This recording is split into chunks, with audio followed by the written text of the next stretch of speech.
So in the fall of 2015, I had a conversation that I'll never forget.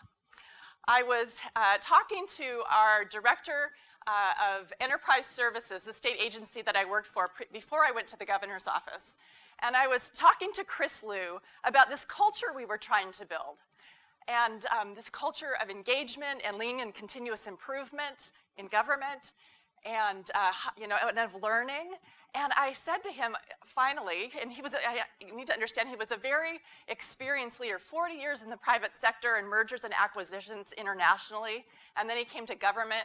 I don't know, he's timeless and brilliant. And I finally asked him in this conversation, so Chris, what do you think, in this culture that we're trying to build, what do you think is the most important job of a leader? And I'll never forget his answer. He said, to eliminate fear from the workplace. He didn't hesitate. That was his immediate answer. And I thought that was brilliant. And it was like music to my ears. And it resonated because I had seen him try to do that. I had seen him really focus on trying to live into that himself and to encourage us as his executive team to do that. And that when we'd done that well, things had gone well, right? And when we'd not done that so well, things had not gone so well. And so it made sense to me. But it also seemed like part of the equation, only like half the story, right? Because if we're going to decrease fear in the workplace, something's got to be taking its place. What's going to be taking its place if, in the place of fear? What's going to come in when fear goes out? And I did a lot of thinking and research and studying and pondering. And I came to the conclusion that when we decrease fear in the workplace, the thing that takes its place is love. It's love, as David alluded to. It's love. And I got really convicted about that. And and I'm seeing a few looks in the room here. Because we don't often talk about work professionally, right? We don't use the L word in the workplace. We don't do that. And if we do, people are like this, right? She just said that. Okay, am I still in a job thing? Am I still in a professional setting? Because it's surprising. We don't use that word, but I am going to talk about love today and about fear. So I got very convicted about this and, went into kind of a conference setting and was in a room of about 400 people and just sort of dropped this, in the room and said, I think, if we're decreasing fear, we need to increase love. And you could have heard a pin drop, freaked people out. And then shortly after that, as I talked a little bit more, there was spontaneous applause in the room. And then for weeks later, people were stopping me in the halls, and I'd be in other agencies, and they would stop me and say, I was in the room when you said that. Keep saying that. And then I'd get emails and things, and I thought, okay, I have put my hand on something. I've touched something here that's essential that I need to understand. Something's going on here that I need to understand better. And so I decided to set about to do some research. I set up a research project for myself. I called them Fear and Love Research Interviews.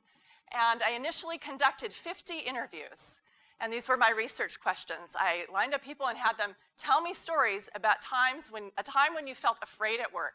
What happened and what did you do and what did others do? And what was the impact of that fear situation on you and on your work and on your team and on your customers perhaps, on your home life, on your physical body? And then what did having that experience mean to you? And then tell me a story about a time when you felt loved at work. What happened? What did you do and what did others do? And what was the impact of that? And what did it mean to you? And I came away incredibly convicted about the high cost of fear, the damage that fear does to us and to our workplaces and to the people we're trying to serve, and the incredible benefit and potential when we feel essentially loved. So I want to share with you the research results, if you will, what I learned in those stories. So first kind of fear story I heard, I was uncomfortable during a performance challenge. People described giving a talk or starting a new job or learning a new skill or taking a test and being really concerned and afraid about whether or not they would be able to be successful. And then they moved through that fear and kind of got to the other side of it and the fear went away. This is not a bad kind of fear. This is actually a good, healthy kind of fear. Being uncomfortable isn't a bad thing. It's the way that we learn and grow and achieve new goals.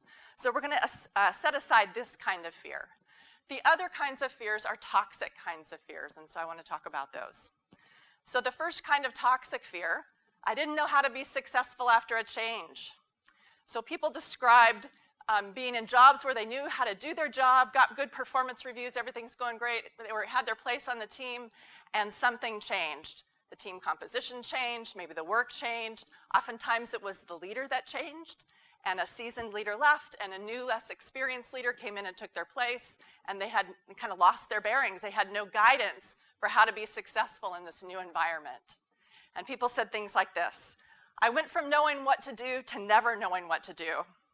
I was unable to perform. I was on the outside. We used to be an open and inclusive team, but now there's a new inner circle. I was afraid my position wasn't secure. I felt like I couldn't trust this new leader. And in each of these situations, the employees eventually quit those jobs and left and went to work somewhere else. The next kind of toxic fear, I was betrayed. So there were two kinds of betrayal stories that I heard from people. One kind was being betrayed in a personal relationship. We had a friendship on the job, and something went wrong in that friendship, and it kind of went sour, and there was that sense of betrayal. The other kind of betrayal that I heard was a betrayal of positional trust, where leaders didn't act with integrity, and it caused deep distress for people, right? And so people said things like, I didn't want to go to work. I was worried I might be asked to do something unethical. I avoided the leader. One person said, I was like a hobbit trying to stay out of the eye of Mordor. Yeah, pretty graphic, right? So processing all of this fear took a lot of time away from the work, and people reported feeling anxiety, physical illness, and low energy. The next kind of fear that I heard was I was humiliated. So public shaming was an incredibly painful fear story that people told. People described being called out in meetings, belittled, picked apart, yelled at, backstabbed. They described their ideas and improvements being shot down. They felt guarded and incredibly stressed in these situations. It took much, much longer than necessary to get the work done, because people do find ways to push through and get things done, but it's incredibly hard. It was significant that these folks reported weight gain, eczema, stomach ailments, impacts to diabetes and depression. These folks took their fears home with them, so it impacted their personal lives, and many of them reported needing therapy, sometimes for years. There were also several people who broke down emotionally during the one-on-one interviews, in some cases when they were telling me stories about things that had happened 5 or 10 years previously, because these experiences are that damaging and traumatic to us as people. Right? The next kind of fear, I was isolated during a personal crisis. So life happens to us, right? Has anybody not had life happen? Because buckle up, it will, right? Life happens. And, we experience death and divorce and illness and other kinds of hardships. And when we are told by our manager, I want you to come in and get your work done and just leave home at home and work at work, and I don't want to know about any of your personal stuff. Like, we actually experience that as a deep betrayal of our humanity, because it is just not possible to do that as a human being. It is not possible to leave ourselves at the door. Those things are with us, right? Someone put it this way. She said, it was like my boss expected me to pass through a magic curtain and pretend I wasn't myself. When the situation passed, the harm was done, and I was scared that I'd be fired because I'd had this personal problem. It was like I was considered trouble because I had gotten a divorce and needed to take an hour of therapy each day at the end of the day. She did that, needed to do that for 8 weeks. Her boss was denying her that, even though she had earned leave. And eventually she relented, but then the damage was done. She said, when we're afraid, we can't be our true selves, and everything is doused in hesitation and insecurity, and none of that is healthy. And we can't share the wonderful things we're hired to share and do. There's one other fear story that didn't come up initially in the interviews, but did after the Me Too movement began. And that's, I experienced harassment and discrimination. So it was very interesting to me that as I interviewed people that I knew had stories of harassment or discrimination to tell, did not choose to tell those stories until after the Me Too movement started. And I think that just speaks to how shameful and painful those kinds of stories are, and how difficult, even in a protected, caring environment, how difficult they are to tell. But we know that's part of the mix as well. So the bottom line of all these stories, these fear stories, fear is not a good leadership strategy. Fear does not get us the kind of results that we're looking for, not the kind of life that we're looking for. I've had no one in the last several years in traveling literally all over North America, telling and sharing this information with people. I have had no one that has said, oh no, I do my best work when I'm scared spitless. Like, nobody says that, right? Anybody in here want to say that? Okay. We don't do our best work when we're afraid. In contrast, love stories, they're pretty awesome. I had 3 love stories that I heard. And I want to share just briefly, when I talk about love, I think of love, well, first of all, like trying to define love. Is if you Google that, there are things that I can't put on the screen, right? So I had to dig a little bit deeper to find the right definition of love that I wanted to use. And with a little bit of reflection, I came up with this definition of love. It's this limbic connection that we have with each other, the limbic, referring to the limbic center of our brain that allows us to attach and attune to each other. And we have this limbic connection to each other that attunes us and gives us a sense of steadiness and positive regard and care. And it's the thing that helps us to thrive, right? There are 3 authors of a book, The General Theory of Love, and they say this, 3 psychiatrists that wrote this book. In the collaborative dance of love, we adjust and fortify one another's neural rhythms. People cannot be stable on their own. It's not that we should or shouldn't be, it's that we can't be. And that stability means finding people who regulate you, neurophysiologically regulate you, and staying near them. And that this stability makes expulsion from the company of others to be the cruelest form of punishment that human beings can devise. It's why solitary confinement is so harmful to us, right? We need each other. We need to be in proximity and in connection to each other in order to be well. So I would offer that as a way to think about love. So let me tell you the 3 kinds of love stories, and I'd like you to think for just a moment, just pause and think about a time when you felt loved at work. Think about that time. And now some people would say, I felt loved when this happened.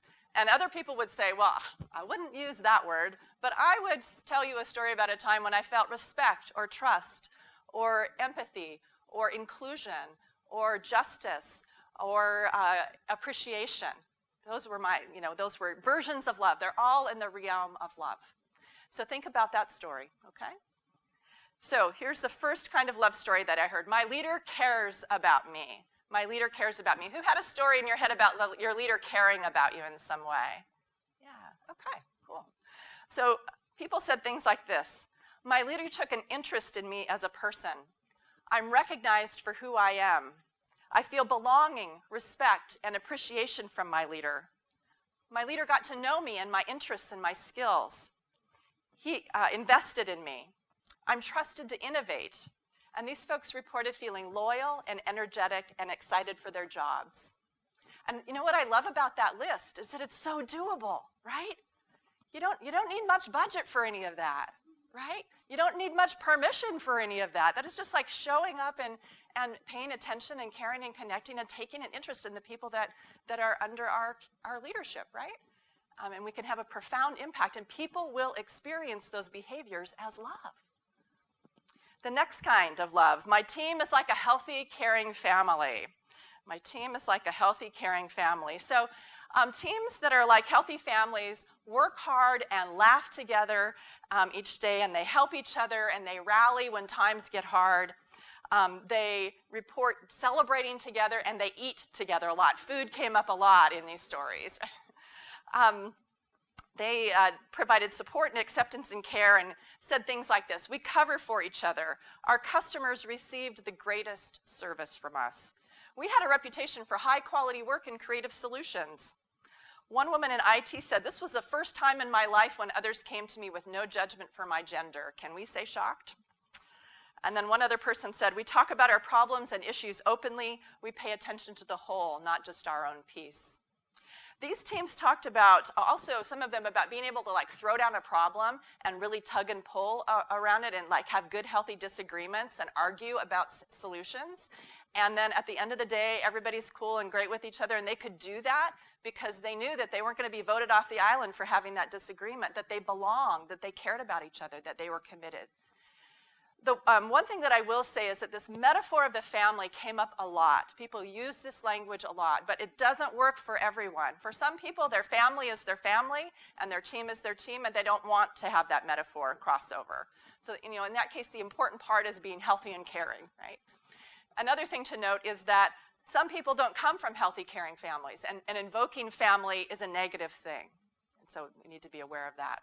And finally, the other thing about the family is that the shadow side of this, of having this healthy, or having this family, when it goes wrong, it looks like this. We got the family, right? And we're going to protect the family. And like, we protect our own, that kind of thing. Like, I'm not talking about that. We're not talking about the mob that lets like bad behavior and poor performance go on. So, not that. And then the final kind of love story. I was supported in a personal crisis. So the opposite of the fear story. So I should have said, who had a story about your team being like a family, or your team? Anybody think of that? Okay. And then who had a story about being supported in a personal crisis? Did that come up for anybody? Okay, cool. So one woman's story of being supported in a crisis really epitomizes everything that is important about this kind of love. So I want to share her story, and a little bit of a trigger warning. It's a pretty emotional story. So. She received a diagnosis of breast cancer over the phone at work in her cube, and immediately went to her leader and her team and shared the information with them, and they rallied around her and provided her support immediately and then over the long term.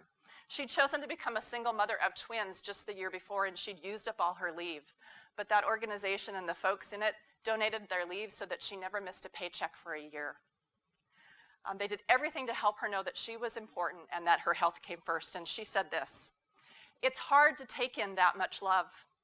They must have valued me. There must have been something that I'd done, but how could anyone be loved so much? My internal tapes said I'm not worthy, but this love had a profound impact on me being alive today. I felt deep commitment to get well so that I could come back, not just well for my family, but well for my team.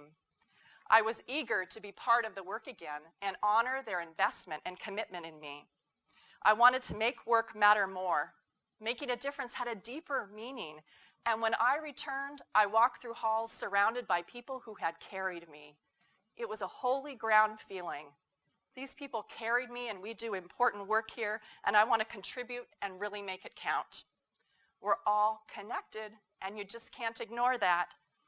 We all have things that you don't see at work, but we need to hold each other with compassion as we do our important work so that we can bring ourselves to that work, not just our professional selves, but our whole selves."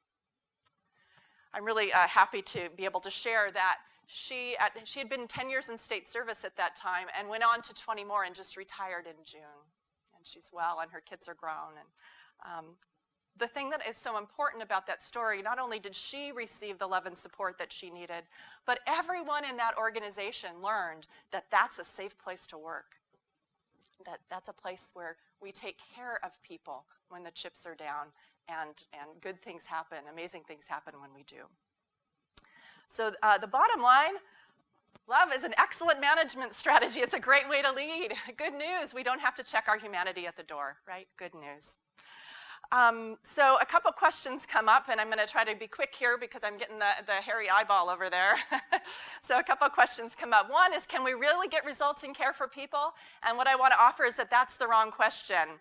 The better question is, how on earth are we going to get results if we don't care for people? Right? We got to reframe our thinking. Those two go together. And then another question that comes up is that, won't all this love be too soft? Like, this sounds pretty soft and squishy. Maybe people are going to get away with some things. What I would offer, though, is that whether we're in a loving or fearful environment, there can be neglect and lenience, and those aren't a function of our love. Instead, they are a function of our commitment. When we have low commitment, yes, fear, or lenience, neglect, permissiveness, bad behavior, poor performance can go unchecked. But when we raise commitment by understanding how those behaviors are impacting people and the organization and the culture that we're trying to cultivate and perhaps the people we're serving, then we're more motivated to act. And in a fearful, high commitment environment, we have accountability. Now, accountability is something we feel attached to. We feel it's really important, but it's really all about compliance and blame, and we never use that word positively.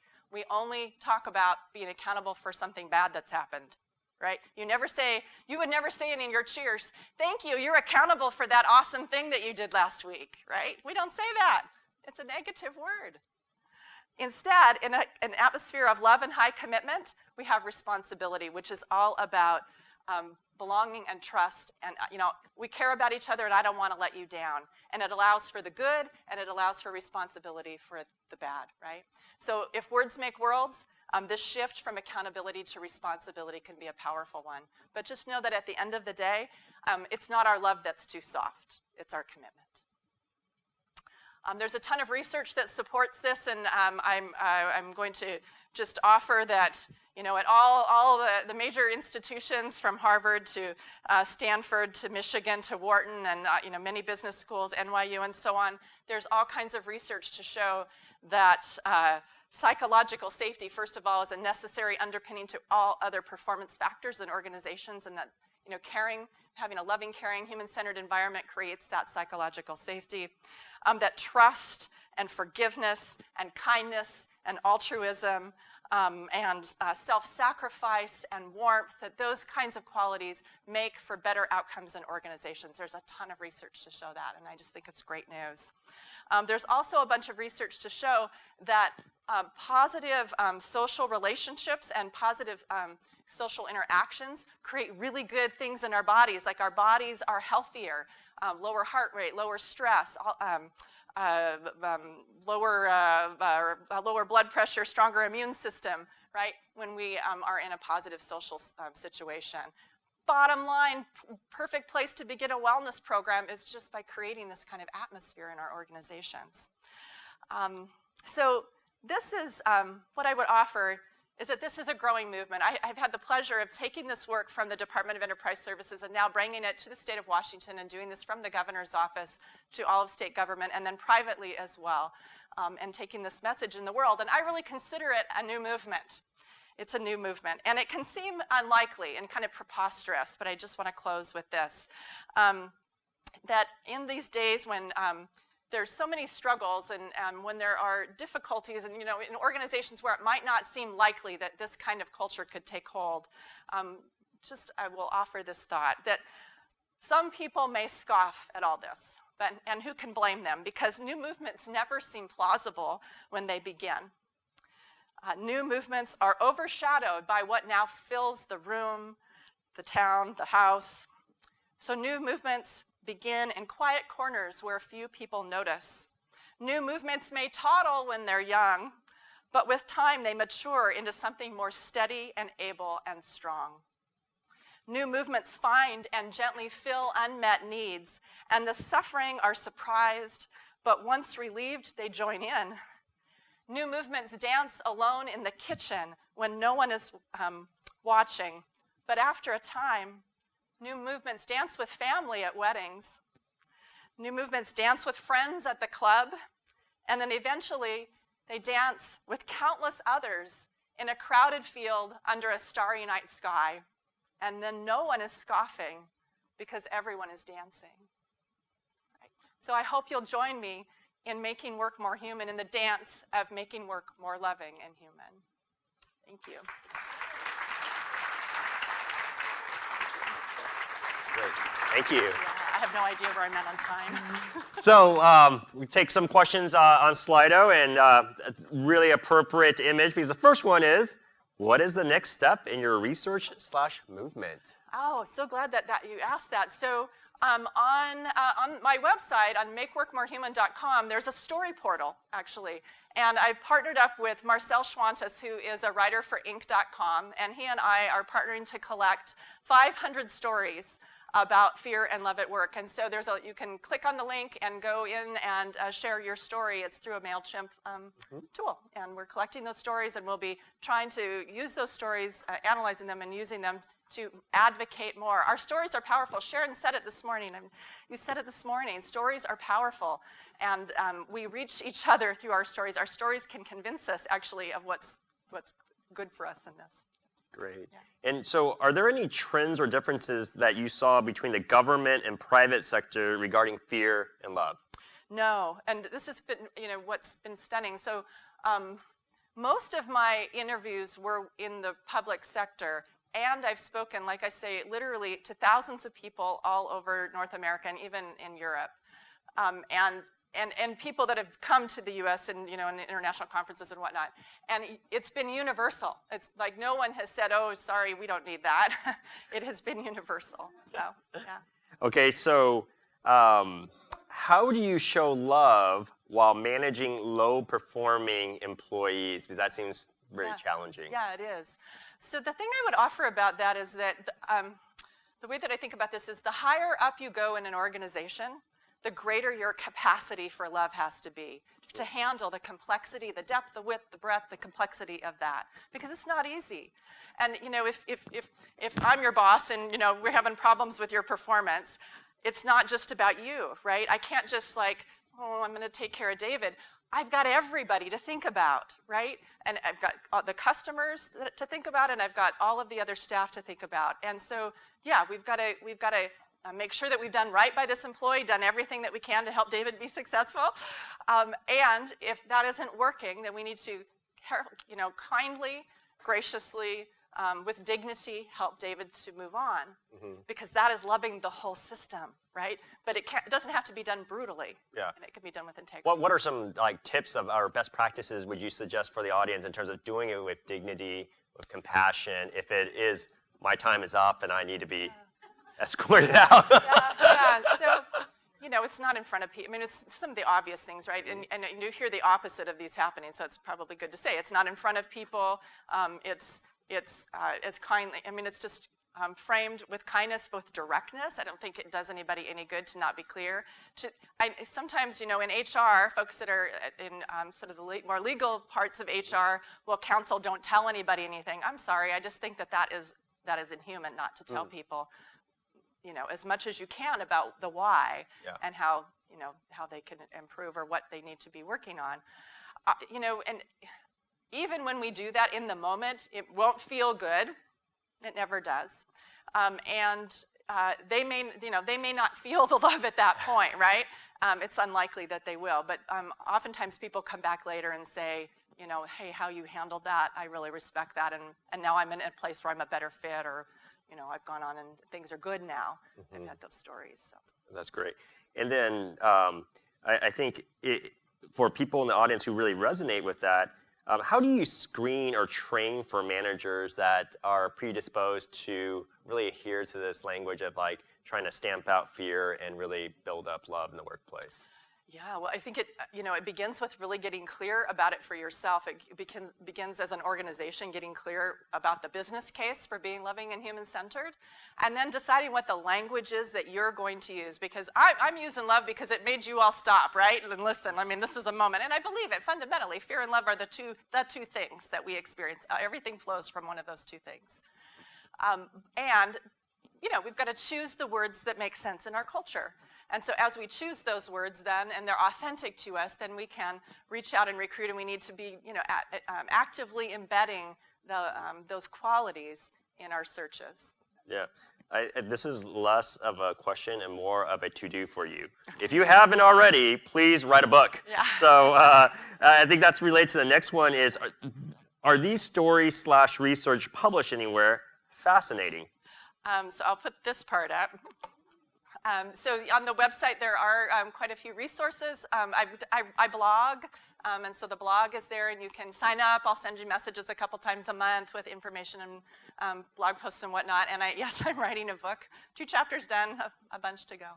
And so there's more available there, and you're welcome to become part of the community. If you're in the Puget Sound area, I will say one of the things that's come out of this is that we hold gatherings. I know we're at time. So we do hold gatherings in Olympia, a Human Workplace Olympia and a Human Workplace Seattle. They're 2-hour gatherings once a month where we discover and practice what it means to be human at work.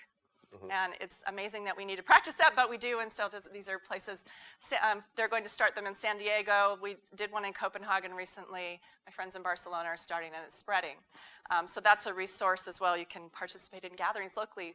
How long do those last? 2 hours. 2 hours. Okay. So last question here. Totally in agreement with what you've presented on. Not sure where to start creating change to something like this when upper management is more traditional. So I would interpret maybe upper management is more traditional as like this is scary from a change perspective. How do you drive that? So I think a couple things that come to mind when you're at that space. Part of it is just beginning to embody yourself. And you know, it's not a head thing, and it's not just a word thing. It's got to be a living it thing, embodying that.